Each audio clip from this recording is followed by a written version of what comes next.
Good morning, everyone. This is Erica with Aurora Heart Healing, and I am here to share the message of vulnerability.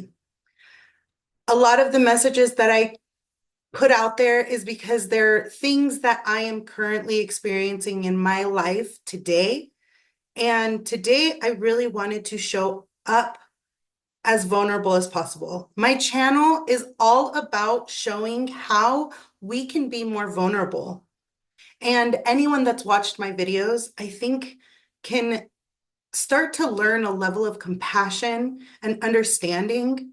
And hopefully, you can take some more vulnerability into your own life as well.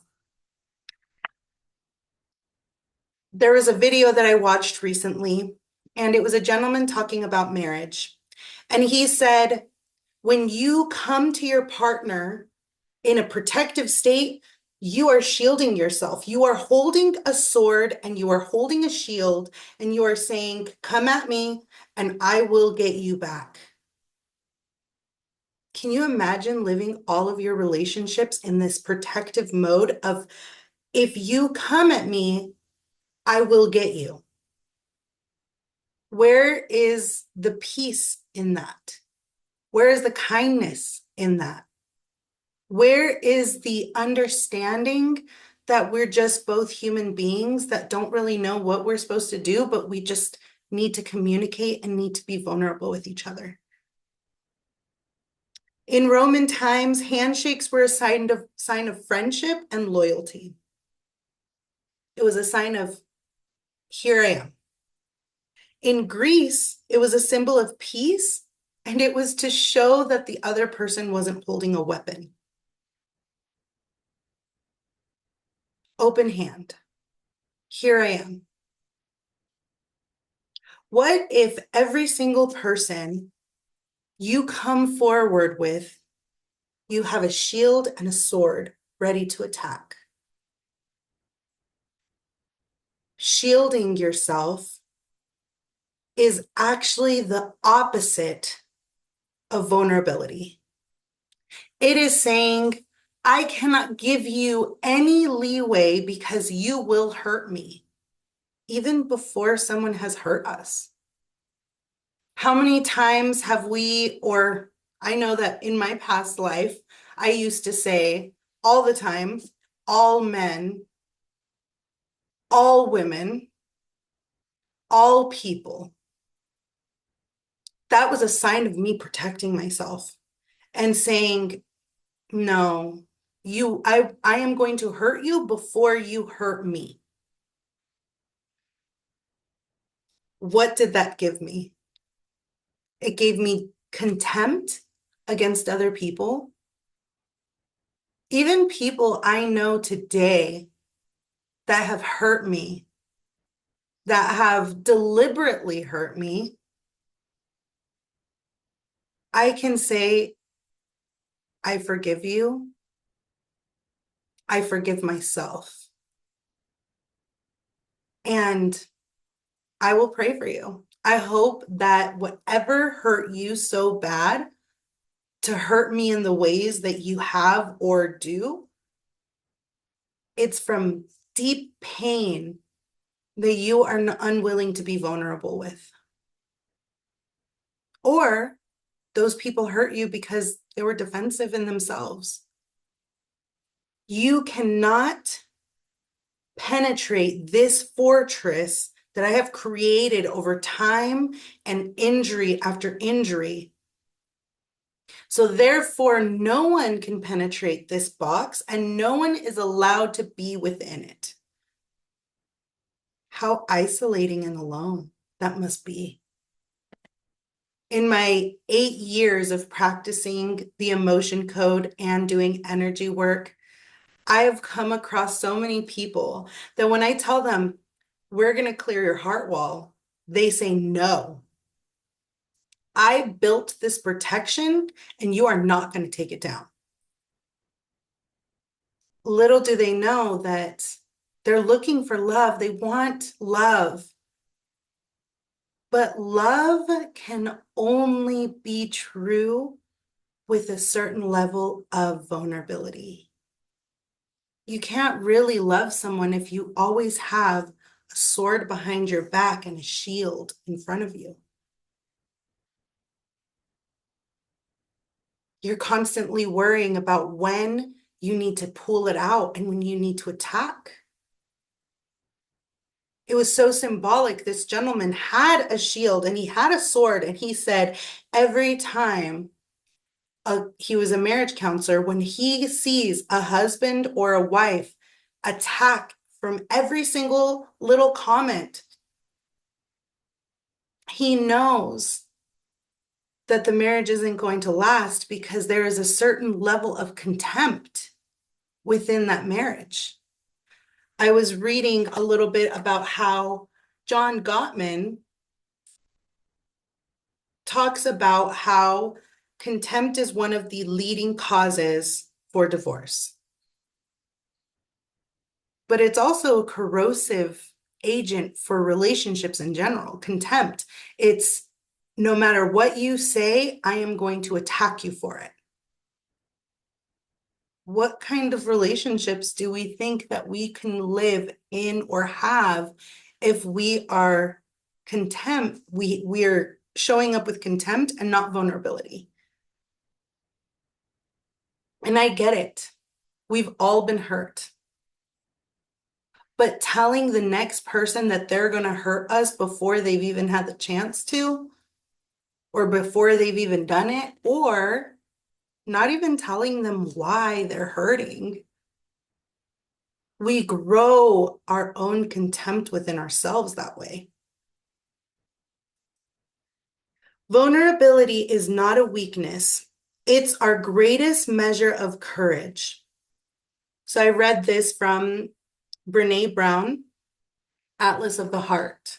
And she says in that vulnerability is not weakness, it's our greatest measure of courage.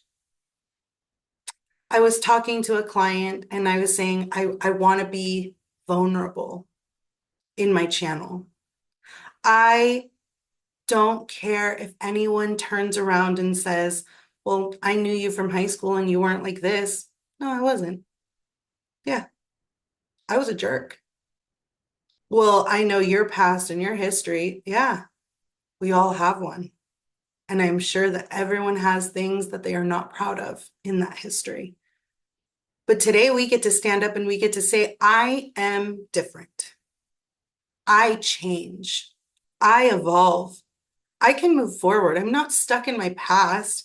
I'm not going to go and relive the patterns that I used to live in, because that's protectiveness.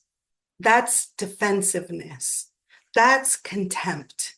When we say, I am just going to revert back to who I used to be before I opened up because it's safer this way, we are defending ourselves from the unknown, from what can be, from what could happen, from that curiosity, that light that we could actually attain if we say, I'm going to put my defense down and I'm going to be vulnerable. I'm going to be courageous in this moment. And I'm going to say, this is my truth.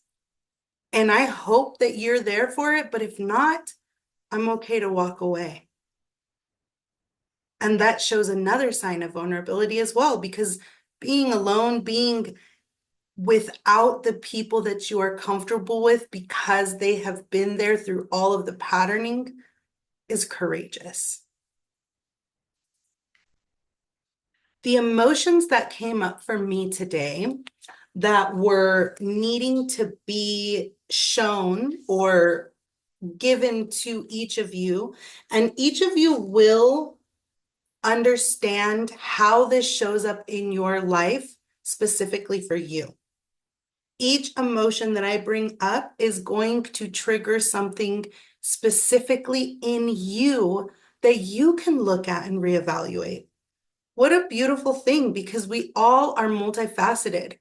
Blame does not show up in the same way in my life as it does in yours. But blame is the emotion today, and I am going to read that emotion for you. To hold responsible, find fault with, censure. It is usually used in the context of putting responsibility on someone or something else, so the one doing the blaming does not have to take responsibility. According to Dr. Daniel Amen, I've read this before, I always get his name weird.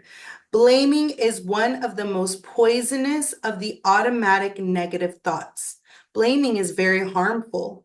When you blame something or someone else for the problems in your life, you become a passive victim to your circumstances, and you make it very difficult to do anything to change your situation.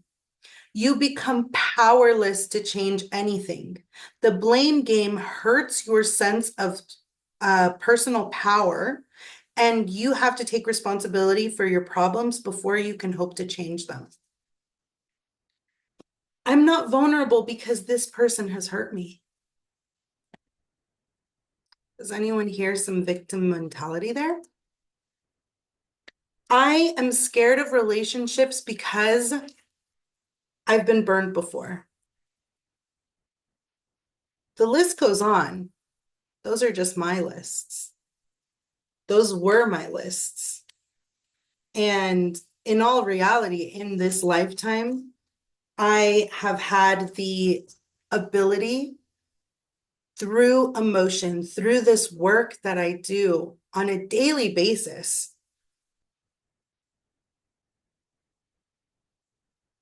These pages right here are session after session of clearings that I have done within myself. Seeing the hatred, the insecurity, the loneliness, the numb, the feelings that other people felt towards me gave me greater compassion.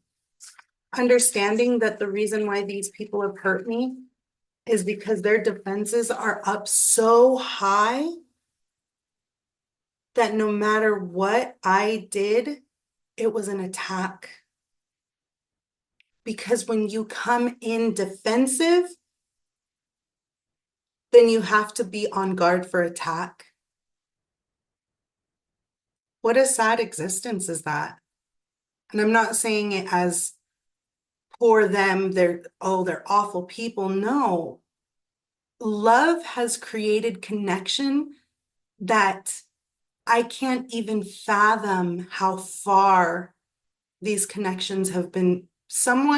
My friends have gone to Egypt, and if they mentioned my name and what I do, then my expansion has gone across the globe.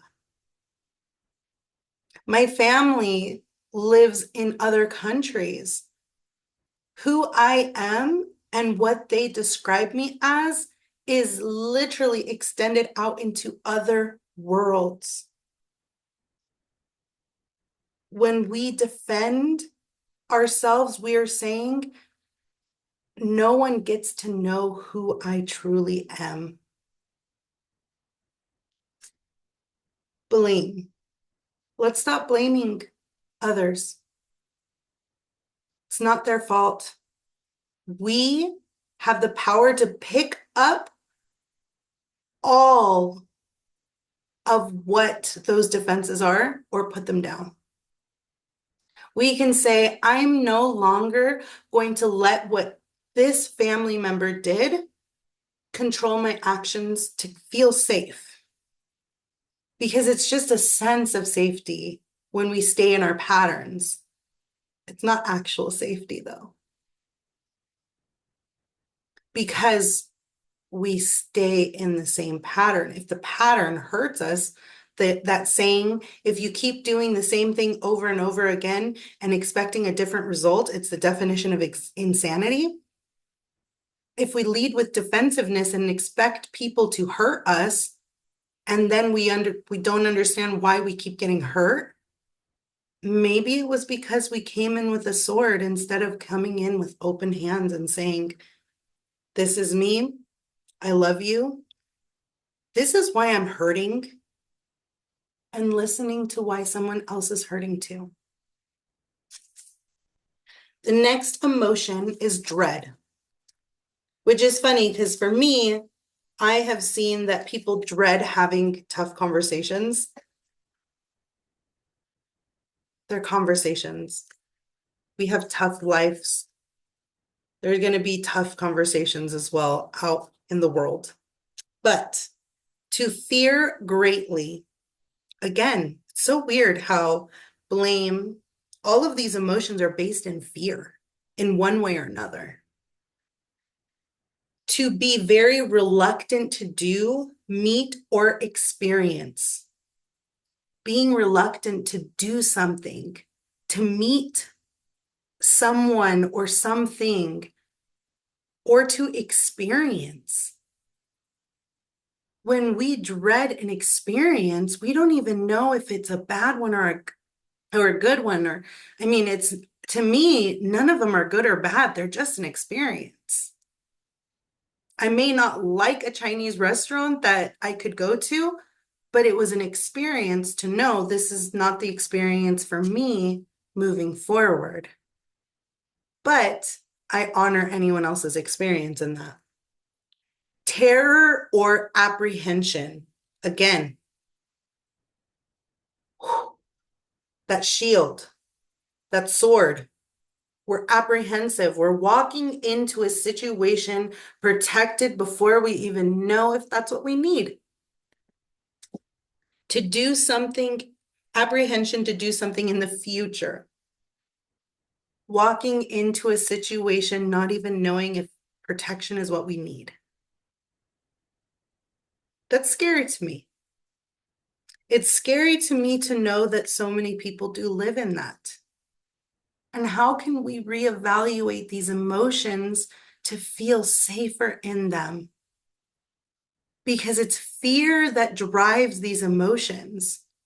Fear of going somewhere new, meeting someone different. I know that through my divorce, I've been dreading dating, and then something switched one day. And I said, why am I dreading this? How can I show up more vulnerable in this situation? And I started thinking, someone else out there wants partnership too. Someone else out there is feeling some of the same feelings as I am. And we both just want one thing, which is companionship, commitment, longevity, communication, understanding, ultimately love. So I stopped dreading it. I started thinking about what is the opportunity in this, which is I'm having fun. It's not a dreadful experience for me to meet people because people are fun. They can be if I don't come in defending myself against an imagined or perceived enemy. Give someone enough rope to hang themselves, right? If they burn you, then you've learned a lesson. It's not the end of the world. You keep going. Guilt. The feeling of having done wrong or committed an offense. Culpability, legal or ethical. Conduct that involves wrongdoing, crime, or sin. Failure in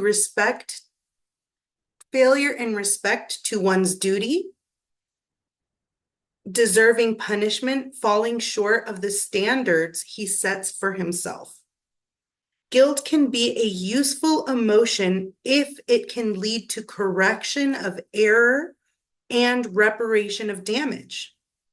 I think all emotions have their negative, their darker side, or their positive side. It's paradoxical. We all feel different emotions. When it does not lead to redirection of effort or is focused on self-condemnation and self-devaluation instead of on future improvement, this can become pathological. It is common for one to assume guilt for the wrong behavior of another of which they are victim. Abuse, parents, divorce, death, but since they did not cause it, they cannot make restitution. Guilt is then unproductive and even harmful. Severe guilt is often accompanied by feelings of depression. Guilt can either make us redirect or it can keep us on a path of self-destruction. When I was a kid, and there's still some shame that I feel when I say this. When I was a kid, when I was younger, all of the pain that I felt, I physically took it out on people. I hit people. I fought so many times, I can't even tell you how many times I fought. And that guilt held me for a long time. When I started boxing, I was able to redirect that guilt to a punching bag, redirect that anger that I felt to a punching bag. And I didn't feel guilty for beating up a punching bag. It felt good, actually. I redirected that anger, that frustration, that rage that I felt inside. And I said, it's not a person's fault that these things have happened to me. But it is my responsibility to redirect and reevaluate, repattern what I do and how I show up. So I did. And that guilt changed. It changed me from who I was to who I am. Because no longer am I going to use people as my punching bag for all that anger, that rage, that guilt I felt, which made me feel more guilty, which just put me down into this spiral, that self-destruction. For a while there, I felt super guilty for the way that my children felt because I said, I chose this partner and this partner didn't show up. And then I had to redirect and take responsibility for what I could. How can I identify emotional unavailability? How can I identify what I can do? And then the guilt starts to alleviate itself.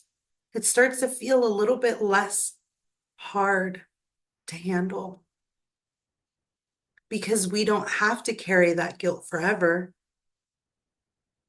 We get to choose. The last emotion that we are going to touch upon is insecurity, which I can see how all of these emotions are tied together. And I hope that you leave in the comments, let me know what emotions are the ones that stick out to you the most and how they affect you. I hope that you're vulnerable here. This is a safe space to be vulnerable. I want you to share. I want you to know that you are safe. Insecurity, quality or state of being insecure, which is not safe from danger, feeling more anxiety than seems warranted, unreliable, not firm or dependable, lack of assurance, lack of confidence, lack of certainty, not firmly fixed in position. So insecurity, I know that I've been insecure in my life. I survived domestic violence and I was cheated on. That created deep insecurities within me. I remember at one point, an ex of mine, I would accuse him of cheating constantly, all the time. And at one point, he came up to me and he said, if you keep saying that I'm cheating, I'm going to cheat on you because you keep saying this and I'm not doing it and it's not fair. And that moment, it took my breath away to know that this person was faithful to me, but that my insecurities were leaching in. And in that moment, we could have been vulnerable and I could have said, I'm scared. I feel insecure. I am fearful that I'm not enough and that you are going to leave me. And what if the conversation on the other end was, baby, I love you. You are more than enough. I care about the way that you feel, and I'm so sorry that everything that's happened that has hurt you makes you fear that within me. How can I make you feel safe? How can I make you feel secure? That's a vulnerable conversation. Instead, I said, wow, you think that you're thinking about it? Really? Like, that's going to make me feel better? The difference.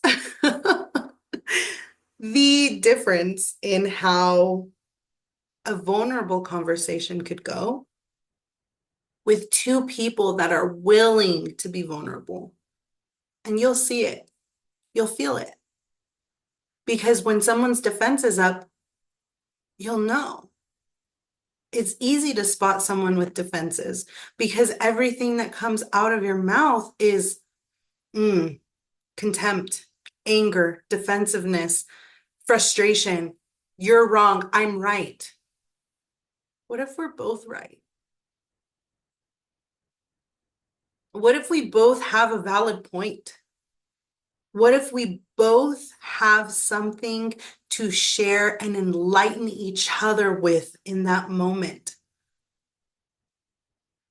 Brings me back to that vulnerability is not weakness. It's our greatest measure of courage. We can be courageous and say, I'm going to say what I feel and let's see what happens. What world would we live in if I said, I'm in pain right now. I'm scared. I feel insecure. I feel like you're blaming me. I feel ashamed. The last thing, my daughter, she's actually in my office this morning. I am making this video before I head to my business meetings for the day and before I take her to school. And she said, Mom, you're making a video. You need to have some cards. So today I have the Oracle of the Fairies. I know it's going to show up backwards for you guys, and I don't edit my videos. So Karen K. And I'll put the information in the description, okay? The first thing is nature signs. Be receptive to the subtle messages from nature as you go about your day. Nature talks to us continuously. We only need to open our hearts and minds. Interesting how that comes into vulnerability. We just need to open our hearts and our minds to each other. How nature lives. Pure intention. The fairy of manifestation will help you to use your wishes wisely. Manifest your heart's desires with pure intention and for the highest good of all. This card right here, pure intention, when we show up with defenses, are we pure in our intention? Or are we fearful of what's going to happen next? I'll leave that up to you. Today, I challenge you to use some of these words that we use today. Are you showing up with content, contempt? I hope you come content. But are you showing up with contempt, defensiveness? Is blaming others making it easier for you to lighten your load? And is it keeping you in perpetual cycles? Are you dreading the future so it's keeping you in the same space?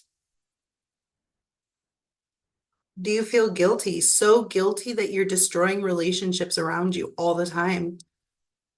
Or are you redirecting that guilt to change your actions for the future? Insecurity?